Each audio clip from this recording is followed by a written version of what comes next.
Hi, I'm Matilda, and last week my sister-in-law looked me dead in the eyes and said, 10 a.m. tomorrow, I sold your villa, sis, like I didn't exist. My own family stood there laughing, sipping wine while she raised me with a signature. But the thing is, I had something they didn't know, something signed in Robert's own hand. And when that notary ripped up her lie, the room turned colder than the grave they thought they'd buried me in. But tell me, what would you do if the people who should protect you were the ones who planned your downfall all along? I woke up before the Sunday I always do. The stillness of the morning has a way of hugging me before the world remembers I exist. I boiled water in my old kettle, the one with the chipped handle. Its hiss broke the silence like an old friend reminding me I'm still here. The floorboards creaked under my slippers, that same soft creak that's been my companion for 30 years. My villa ain't much, but it's mine. Or it was. On the nightstand sat my husband's warm Bible, corners folded from years of turning to the same verses. Beside it, graduation pictures of my nieces and nephews. None of them call much now. I looked out at the garden, Mama's roses still growing strong, despite the years. She used to say, keep something alive and you won't ever feel dead inside. Then came the knock. Sharp, confident, familiar. I opened the door and there she was, Chanterelle, dressed like she had something to prove. Lips painted the color of ambition, smile just wide enough to make you uncomfortable. Morning, sis, she said, voice sugar slick. Just came by to let you know 10 a.m. tomorrow, the villa's sold. I stood there, heartbeat suddenly loud in my ears. Did I mishear her? Or was this the beginning of something real ugly? Family got a way of turning your heart sideways when you least expect it. I remember a Thanksgiving 3 years ago. The whole family at Jerome's place. I cooked the turkey. Nobody thanked me. Chanterelle, all dolled up, strutted in with a pie from the store and got more praise than I ever did. She laughed louder than everyone, told stories like she was running for office. I sat at the far end of the table, smiling like everything was fine. I'd paid for her daughter's tuition that year quietly, of course. Paid off Uncle Ray's surgery too. But I was just Aunt Matilda, the background character in my own family's play. Chanterelle wasn't always like this. But after my brother passed, God rest his soul, something in her turned sharp. Legal sharp. She had this way of using words like knives wrapped in napkins. Told folks I was hoarding property like I hadn't bled for every tile in this house. My husband warned me years ago, watch for the ones who smile with a knife behind their back, he'd say. They don't step fast. They wait for you to sleep. And I did sleep for too long. By noon, I was sitting in the back of a dusty legal aid office downtown, fan spinning overhead like it was too tired to try. I'd brought an old folder marriage certificate, house deed, medical records, everything I could find. Miss Jones, said the young paralegal, Gerald, squinting at a screen. Looks like the property was transferred 2 weeks ago. Signature matches this one. But he spun the monitor toward me. It was my signature, sort of, but it wasn't mine. They used this? I asked, pulling out a yellowed consent form from when I had hip surgery. Gerald compared the two, eyes narrowing. They used a medical form to mimic your handwriting. Gerald reminded me of my son, Deshaun, the same quiet fire in his eyes. He leaned in. We can fight this, but we got to be careful. Someone wants this done in silence. I didn't cry. I didn't flinch. I nodded slowly. They think I'm some tired old widow, just a lady with soft hands and soft words. But I built this life with scraped knuckles and late shifts. I left that office with more than papers. I left with a decision. The sun was low when I reached the cemetery. The gate squeaked open, like it didn't want to witness what came next. I stood over my husband's grave. Same plot, same stone. I'd memorized the cracks in it, like a map to somewhere I didn't want to go. They want to fight over your house, baby, I whispered, kneeling. But they forgot one thing. I built this life. Not them. That night, I didn't sleep. Not really. I laid there, staring at the ceiling like it had answers it never gave me. The silence felt heavier than usual, like it knew something I didn't. I couldn't shake Chantrell's voice, that smug little line echoing my head, the villas sold. At some point, I turned to my side, pulled back the faded quilt, and slid my hand under the bed. My fingers brushed the edge of the shoebox. Robert's old sneakers used to live in there. After he passed, I tucked away things I wasn't ready to face. But he told me once, if trouble ever comes for you, real trouble, you go to that box. The cardboard crunched as I pulled it out. Dust clung to the top, like time had been waiting with me. I sat on the edge of the bed, hard, steady, but slow. Opened the lid. Inside, a pocket Bible, creased and worn.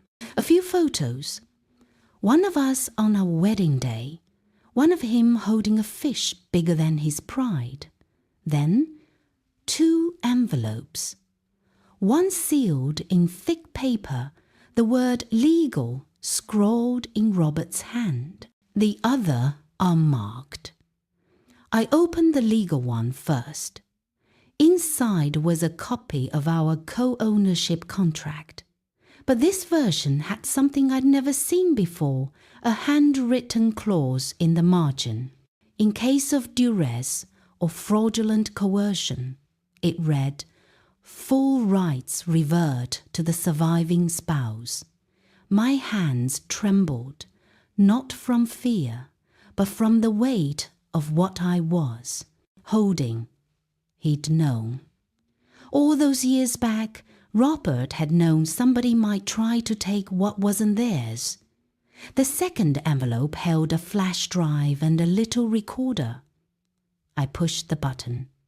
Static. Then Robert's voice came through, low and sure. If you're hearing this, babe, it means someone's making moves. There's folks in this family ain't got clean hands. I couldn't tell you while I was here. Didn't want to stir things. But they're watching. What's yours? Be smart. Be quiet. And don't trust nobody just 'cause they share your last name. I closed my eyes and let the weight of his words settle. You always saw it coming, didn't you? I whispered, voice barely mine. The next morning, I met Gerald outside the legal aid office again. He had that same warm backpack slung over one shoulder and a notebook filled with scribbles in his hand. We sat at a bench away from the building, out of earshot. I handed him the contract and the flash drive. He flipped through it like he'd been waiting on something like this. This clause, it ain't standard, but if it was signed, notarized, and witnessed, it's binding, he said. But they already trying to cover their tracks. There's a filing. Chantrell submitted a motion to erase older deed entries. She's setting up a quiet title hearing. I blinked. Quiet what now? Quiet title, he repeated. It's how folks claim a property's legally abandoned when ownership is disputed. She's painting you like you walked away. I felt my chest tighten, but I didn't break.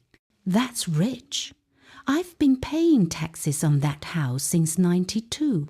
Ain't Mr. Bill? He pulled another folder from his bag, and there's this, a draft will. Not signed, not dated, but in Robert's handwriting, clear as day. Says you're the sole heir. But guess what? Not in the official record. Somebody made sure it disappeared, I muttered. Notary. Stamp's missing too, he added, which means either it never got that far or someone made sure it didn't. It wasn't just shady, it was calculated. Clean hands don't erase legal documents. Later that afternoon, I sat on my porch with a notepad and pen, making a list. Folks I trusted could fit on one hand, and I still had fingers left over. But one name came to mind. Zariah. She picked up on the second ring. Girl, I knew something was wrong. What happened? I didn't say much, just asked if she could come by. She showed up an hour later, wrapped in a grey shawl, eyes like a woman who'd seen too many storms and still made it to church on time.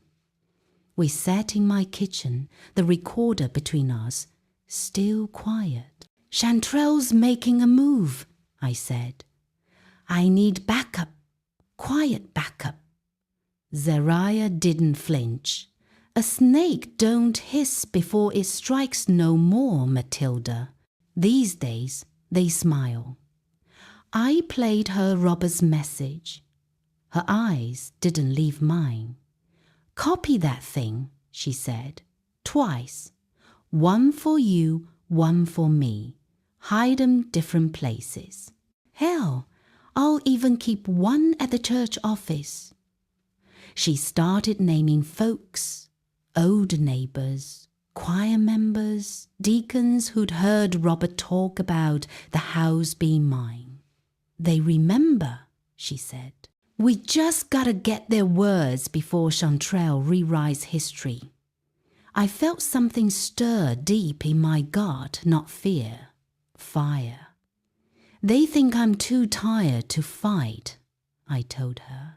I leaned forward, voice like gravel over steel.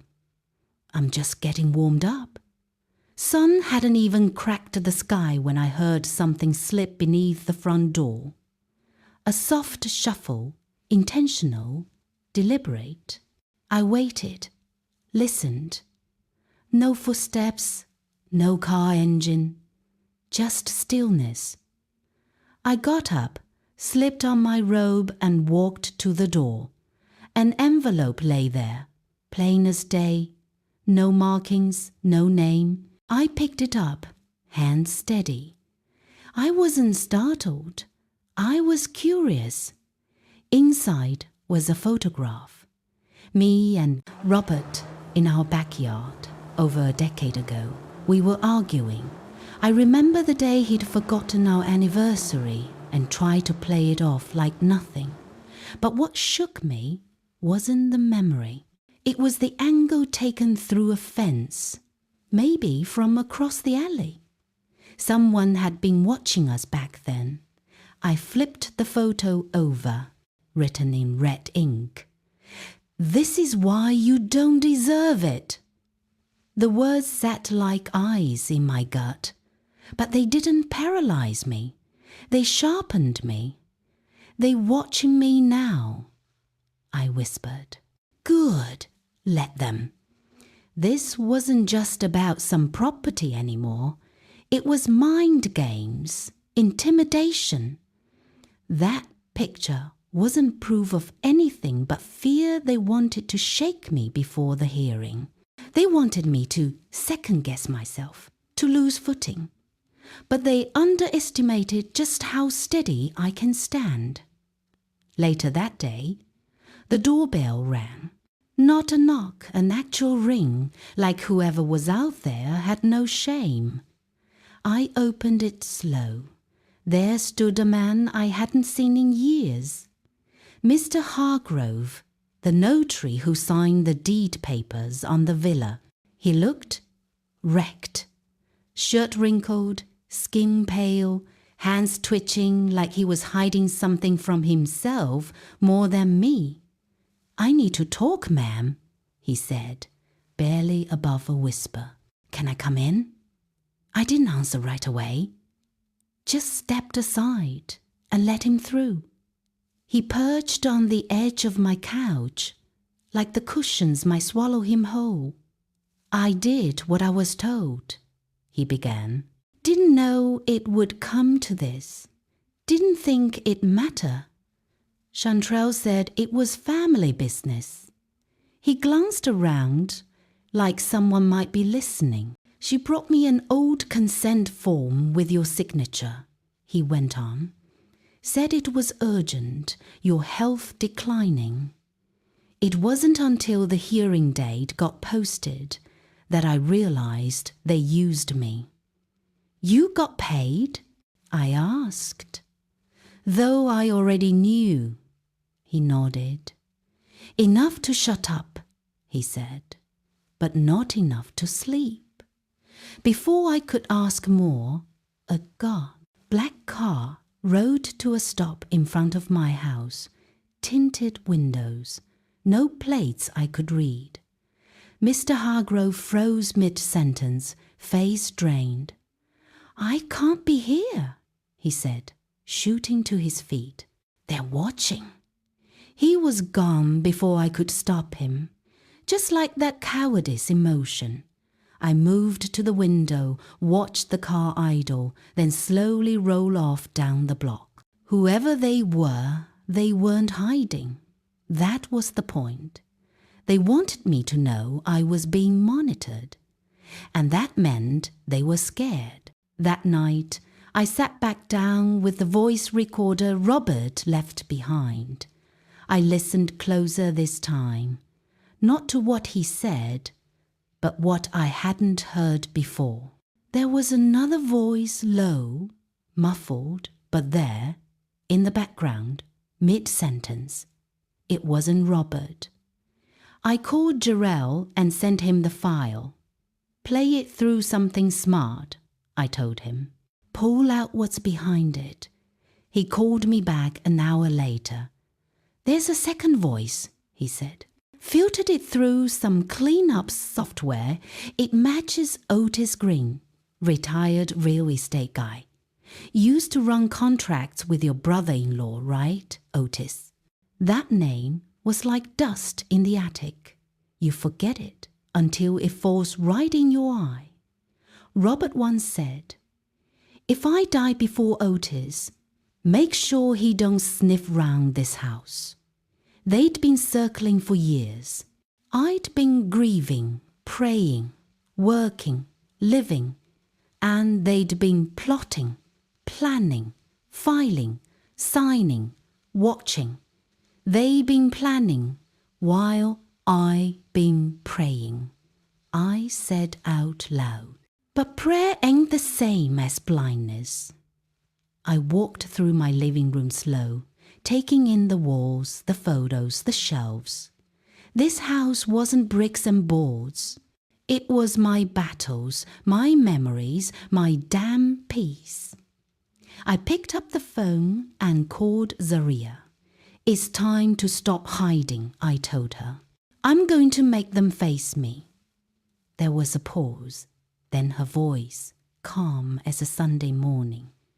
"Don't play with snakes, Matilda."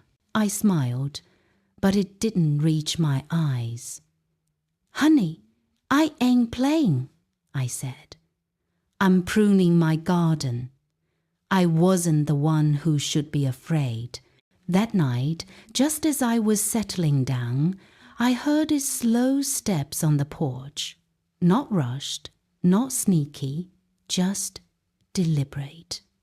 Then came the knock. 3 slow raps. I opened the door, and there they stood. Not a stranger, but someone who used to call me Auntie. I found the envelope on my kitchen table that morning. It wasn't slid under the door like the others. This one was mailed. Fancy seal, ivory cardstock, and bold lettering that read, "A night of remembrance celebrating the legacy of Robert Delaney." Underneath that, in smaller print, "Hosted at the Delaney Villa, my home." I sat down, let the paper rest on my lap. They didn't even call me, just mailed it like I was some neighbor they barely knew. And maybe that's how they wanted it to feel. I didn't RSVP, but I showed up. That night, I wore the same burgundy dress Robert used to say made me look like Sunday morning peace. I curled my hair like I used to before chemo took it the first time. Took my time with the lipstick. There was no battle armor like beauty done on your own terms. When I arrived, the porch lights were already on, the yard cleaned up, the hedges trimmed tight. I stepped inside and didn't recognize the foyer. The picture of me and Robert by the garden was gone. In its place, a new canvas, just Robert, with Chantrell's kids at his side. Not one photo of our wedding, no grandbabies we helped raise, just polished smiles, like a campaign. They want me present but erased, I whispered to myself. The place smelled of catered rose and lavender spray. Strangers greeted me like they were tour guides. My name was never said out loud, just "You look beautiful" or "So glad you made it." Chantrell stood in the middle of the living room in a silver suit, smiling like she'd built the bricks herself. She waved, not too big, not too small, measured. We were all ushered into the backyard, where long tables had been arranged like a wedding reception. String lights hung above us, flickering like stage bulbs. I was seated near the end, not far but not close, just visible enough to nod at, not enough to be honored. Then the microphone clicked. Nashira, Chantrell's niece, cleared her throat and welcomed everyone on behalf of the Delaney family to a night celebrating a legacy built by strength and vision. Not once did my name cross her tongue. Chantrell took the stage next. She spoke of the sacrifices her husband made, how he fought to own this villa for his children's future, how they built this place from nothing. I looked behind her. A banner stretched across the gazebo. Our new home, our legacy. I felt it hit, square in the chest. They weren't just rewriting history. They were bulldozing me out of it. And the worst part wasn't the omission, it was the nods from people who knew better. Who knew I paid the down payment? Who knew I'd signed every refinance check when Robert's job dried up? But no one spoke, just claps, clinks of silverware, swallowed pride. I didn't cry. I didn't storm out. But I did burn. Dinner was served like nothing had happened. I poked at my plate. Conversation floated across the tables like balloon slide, meaningless, polite, until a voice from behind me sliced through. Mum said she forgot to pay taxes, almost lost the house cause of her. Devante Hixby, 19, loud. He didn't even whisper. I heard the murmur ripple. A neighbor tilted their head, eyebrows raised. Another guest coughed and looked down. It was spreading. A lie passed hand to hand like cornbread. I set my fork down. Looked straight at Devante. Is that the story you're selling tonight? He froze, then turned away like he hadn't said it. The chatter died. Forks paused. Mid-air. I stood. Slow. Deliberate. Since you got so much to say about this home, I said, let's tell the full story. I turned toward the table near the porch, where Zariah and Jarrell sat quietly. I nodded.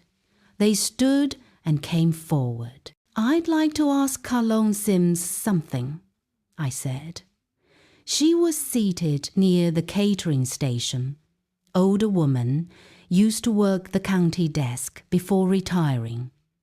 She notarized the first deed Robert and I signed years ago. Carlone, I said, can you tell everyone if any legal document with my name on it was ever removed or replaced? She hesitated, hands folded, breath caught. Then she looked at me and gave a single nod. I believe so, she said. Not officially, but yes. Silence. You could hear the chime of the dessert tray wheels turning. I looked at every table, every face. History remembers who stood silent, I said. But I will not be silent tonight. I didn't yell, didn't curse. I just stood my ground. This was my home, built with my hands, paid with my labor, blessed with my tears. They could throw ceremonies and print banners, but truth don't change with tablecloths. As I turned to sit back down, a phone buzzed loudly from the back. Then another, and another. Whispers turned to gasps. I turned around. Gerald held up his phone. There I was, streaming live, every word, every glance. Somebody had sent the video to a private group, and judging by the way folks started lowering their eyes, it wasn't meant for me. The moment I saw my own face on that screen, I knew something was off. Not just wrong deliberate, my image frozen mid-blink. Lips parted like I'd been caught saying something I hadn't meant to say. Gerald's phone trembled just slightly in his hand as he showed me the live stream. I didn't need to ask. It wasn't just any stream, it was live. My home, my dinner, broadcast without my say-so. I scanned the crowd and caught a glimpse of folks I hadn't seen when I first walked in quiet. Ones tucked in corners, barely speaking, but watching me like I was up for auction. And then I heard it. Matilda Johnson, that's her? She don't look like no owner to me. The voice wasn't near. It was through the phone, some guest watching from afar. Chantrell had sent out private invites, people tuning in just to see me fall. I felt the panic prickling at the base of my neck, like a cold hand on skin. But I steadied my breath. You learn that after enough storms, how to calm yourself without waiting on anyone else to do it. I leaned close to Gerald and whispered, "They want me to break down in front of the whole town? I'll give 'em something different." My knees didn't shake when I stood. My hands held firm to the folder I'd been keeping. The air thickened as I made my way to the mic stand.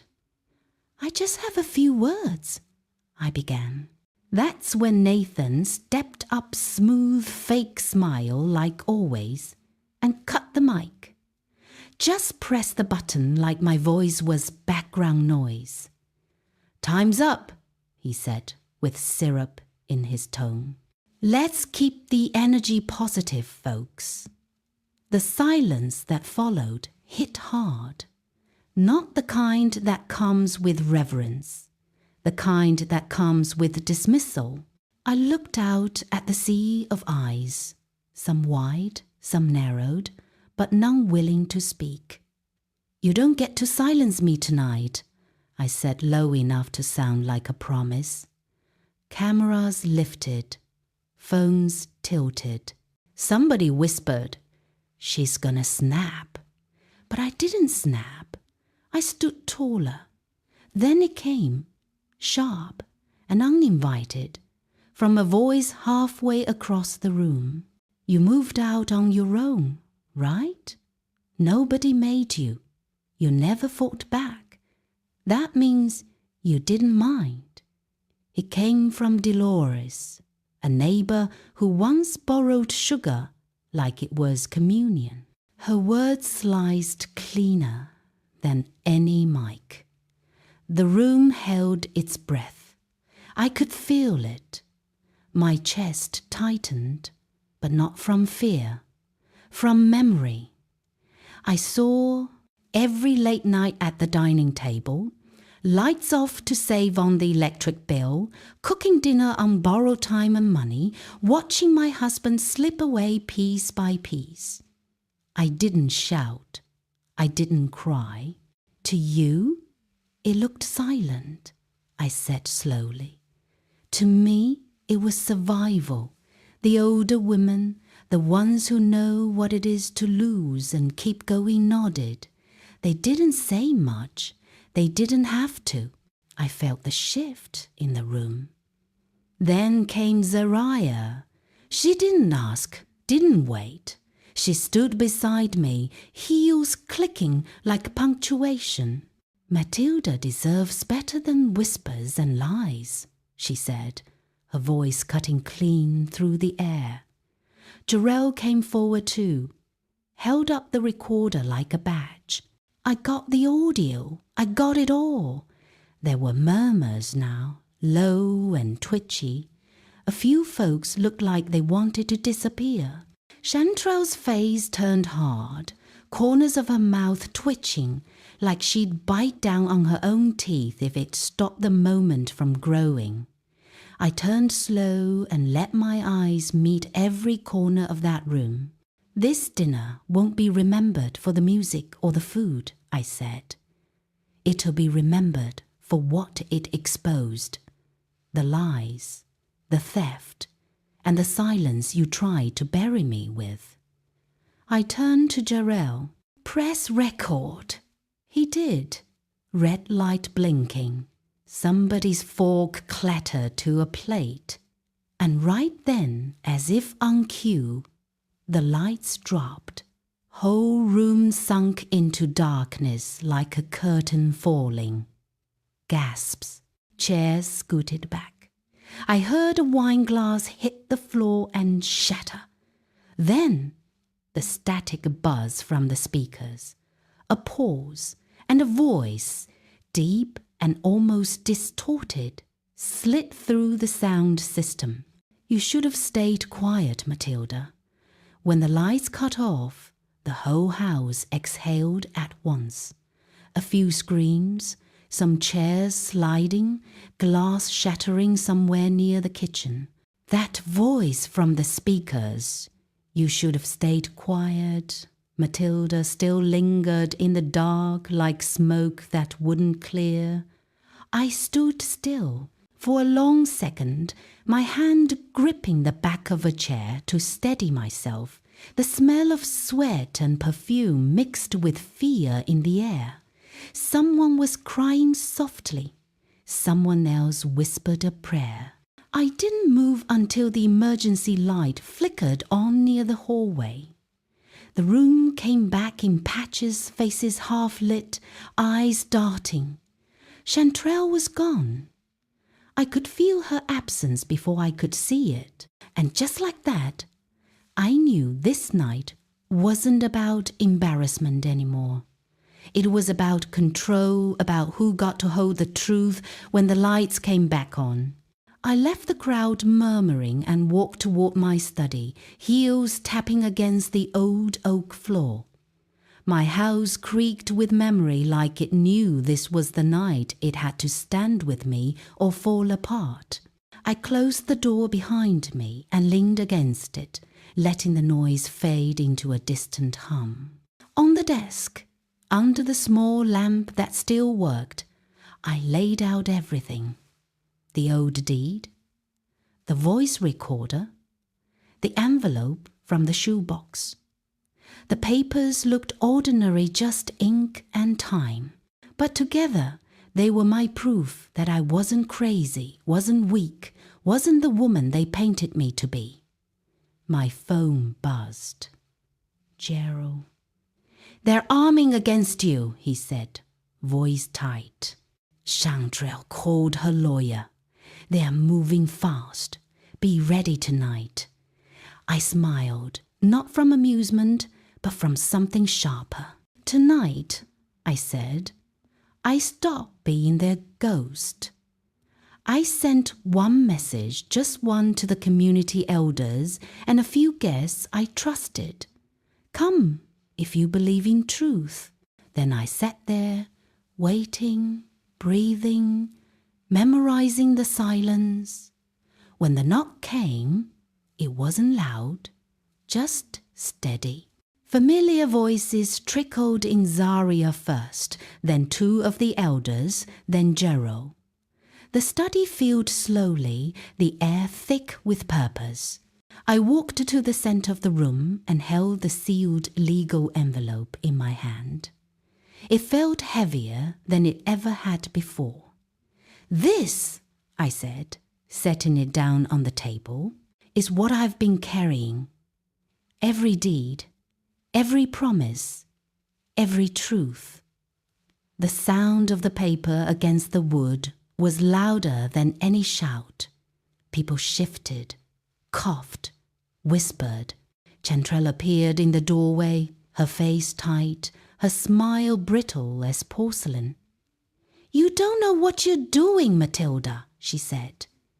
I know exactly what I'm doing, I replied. For once, I'm speaking while you have to listen. Her eyes darted toward the envelope. Fear flickered there quick, like a spark she couldn't hide. Gerald stepped forward then, holding a folder. Before we open this, he said, I want everyone to see something. He placed two sheets side by side.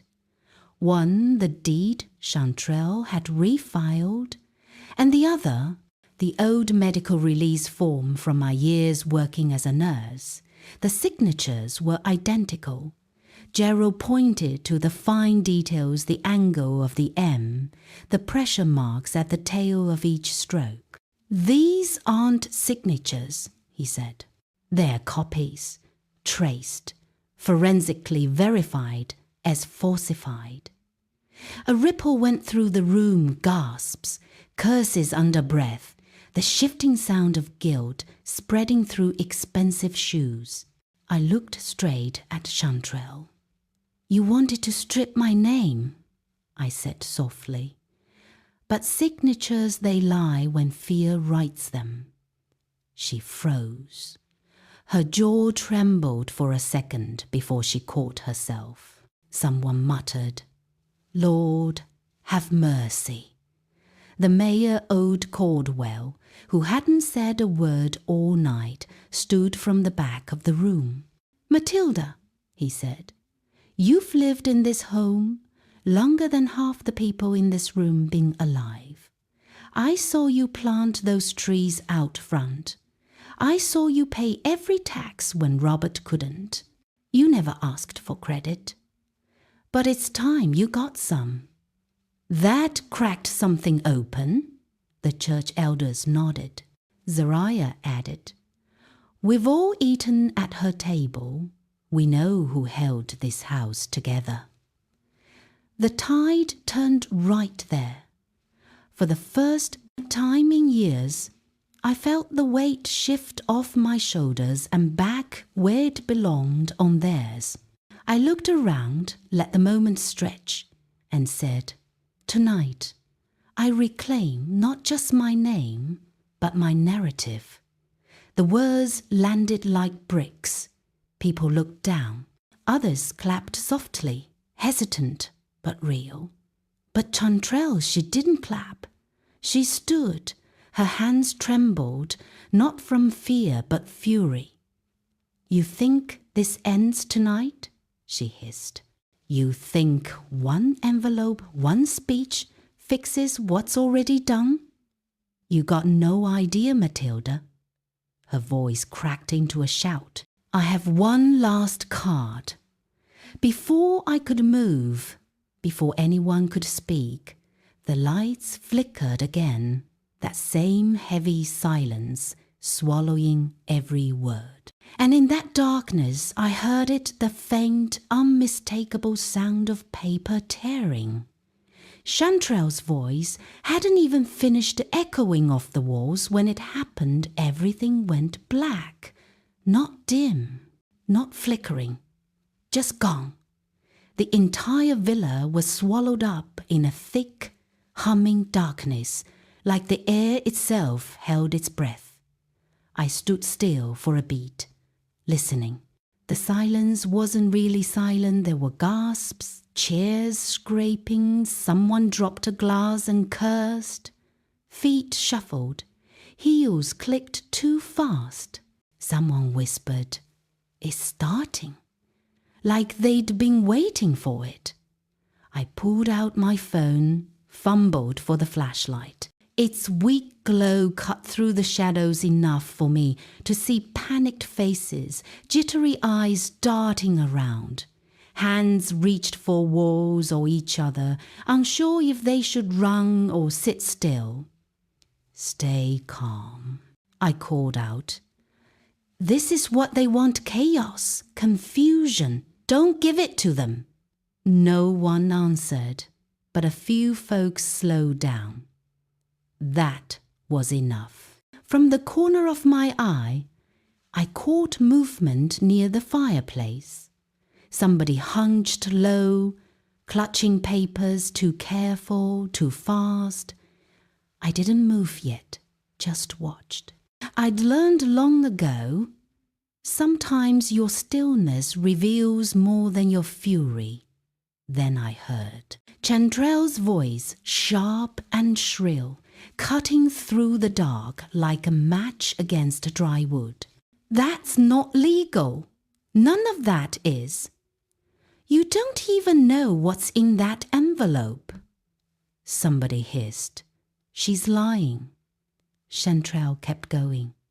Louder now. She forged this whole thing. Y'all want to back a woman who plays pretend with contracts? Folks started whispering again. Doubts flickered. And hit me how easy it is, how fast truth crumbles when fear starts talking. I clenched my jaw, the flashlight steady in my hand. All those years I bit my tongue because I didn't want to be called bitter, because I was the peaceful one, the one who didn't make noise. I let them say what they wanted. But tonight, that silence was over. Law isn't built in shadows, I said, loud and clear. I'll bring light everywhere you try to hide it. Right then, like the house had been waiting on my cue, the lights flickered back on, slow and sputtering at first, then bright and abrupt. eyes adjusted, mouths opened. But it wasn't the brightness that made people gasp. It was the wall behind me. The slideshow that had been running family photos earlier was different. My face, the one from our last reunion, gone. In its place was a polished version of Chantrell's branch of the family, smiling, staged, shiny. It looked professional, cold, clean, too clean. My body tensed.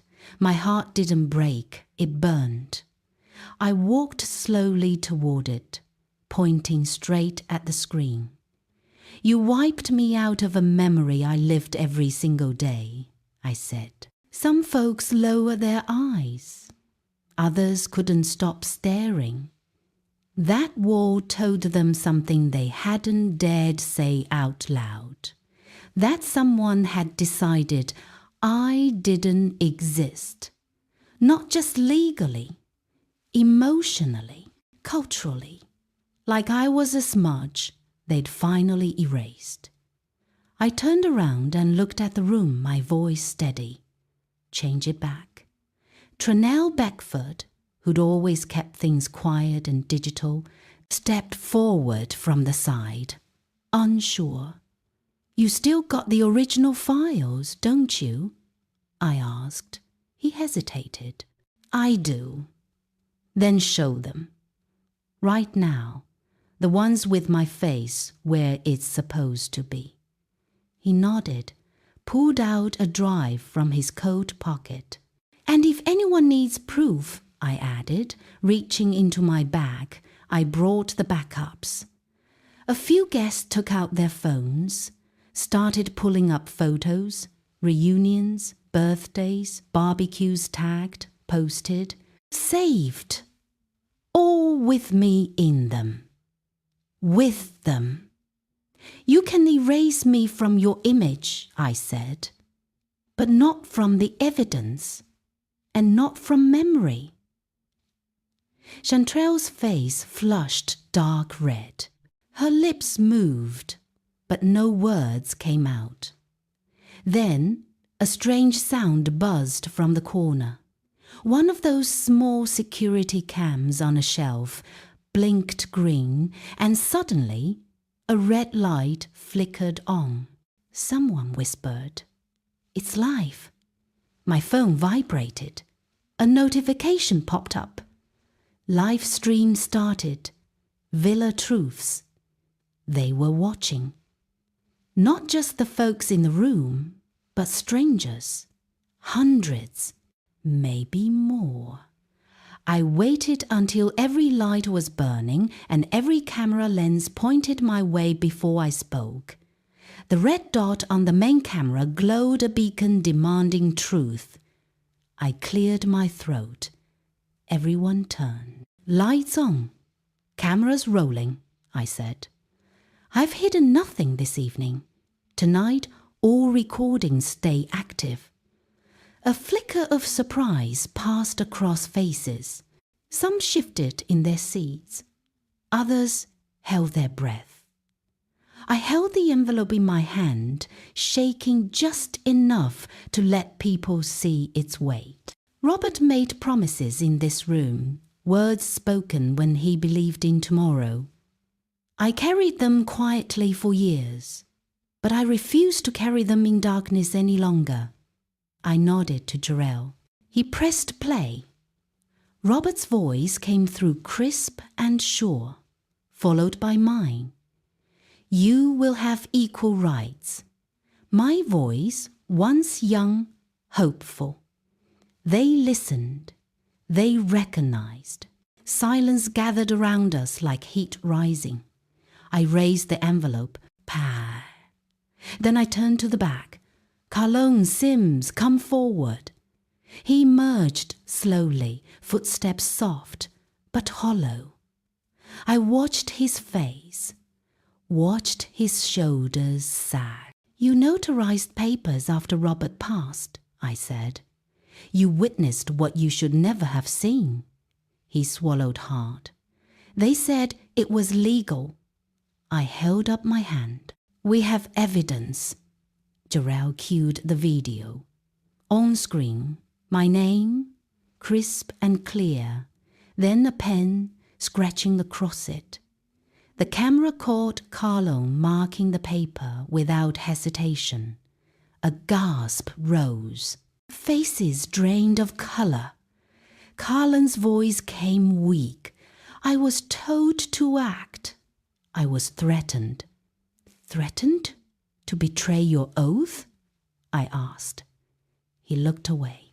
You signed fear into this house, but truth will tear it down.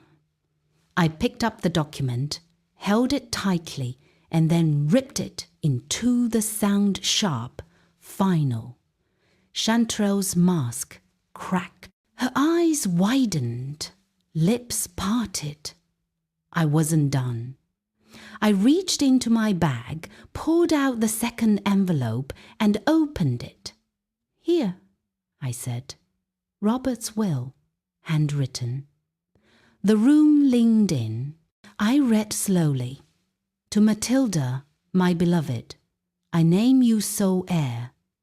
Any document signed without your consent is void.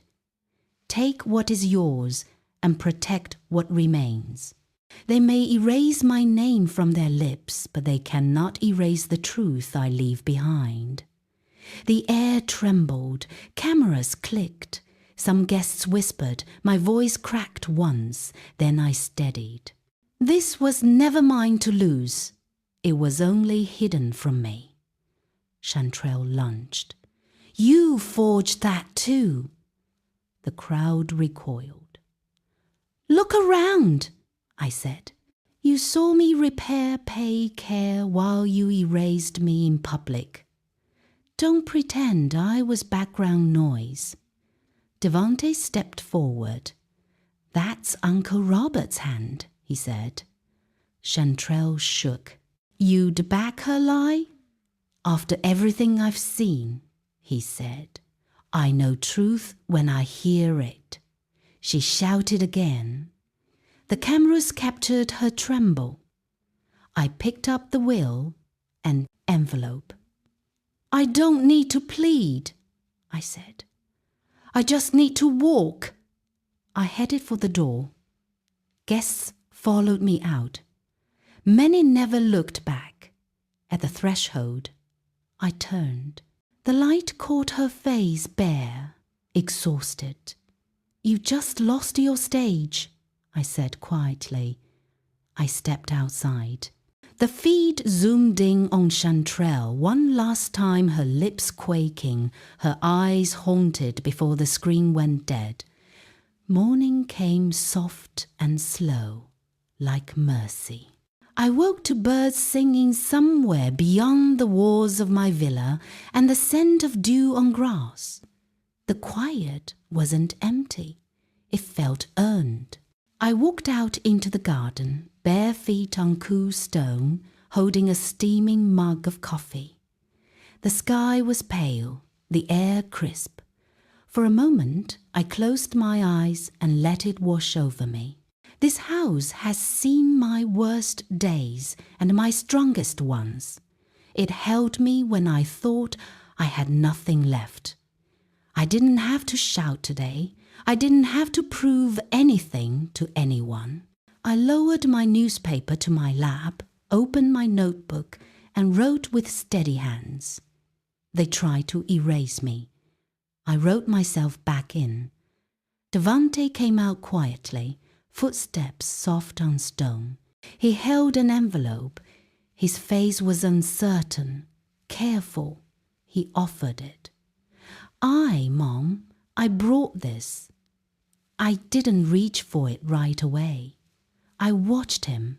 He looked like a boy again, but stronger in his own way.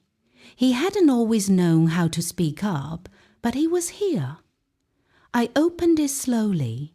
Inside was a note from Chanterelle, an apology or something like it. I folded it back and placed it on the table. Forgiveness isn't always about them. I said softly. Sometimes it's about letting go of the weight. He nodded. He looked down, then up. I always knew you deserved more, he said, voice thick. But I didn't know how to fight for you. We sat in silence, the kind that doesn't ache. I placed my hand over his. Then start now, I said. All around the property, workers came, nails hammered, paint touched, windows polished. Neighbors, church folks, people I thought had forgotten me, came by to congratulate, to help. Inside, I began a memory wall. Photos of birthdays, graduations, small moments of joy. I hung them where I'd seen blanks before. Pictures of us laughing, growing. I took old letters that wounded me and I set them in the fire. Let them burn out. But I kept the ones that showed me smiling, standing, present. I signed up for a storytelling workshop at the community center. I told them my story. Others my age, my sisters and brothers in silence, heard it and nodded. I became the woman in the neighborhood who refused to disappear. In the living room, a friend brought wood and matches. The notary's apology came in the mail formal, shaky.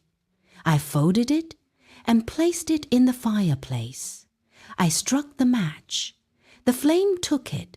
I watched it curl, burn. The ash drifted. I didn't need his remorse. I needed my truth. And I had it now. As I watched my grandchild plant a small flower in the yard, I thought, this isn't just bricks and soil. It's legacy, love, proof that silence doesn't have to be the end.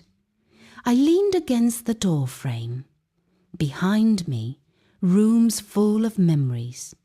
Before me, open sky. I whispered softly, this home, this story, isn't just mine. It belongs to every woman who stayed silent too long. I turned, closed the door, heard the click behind me. Maybe someday another chapter starts. But today, this is enough.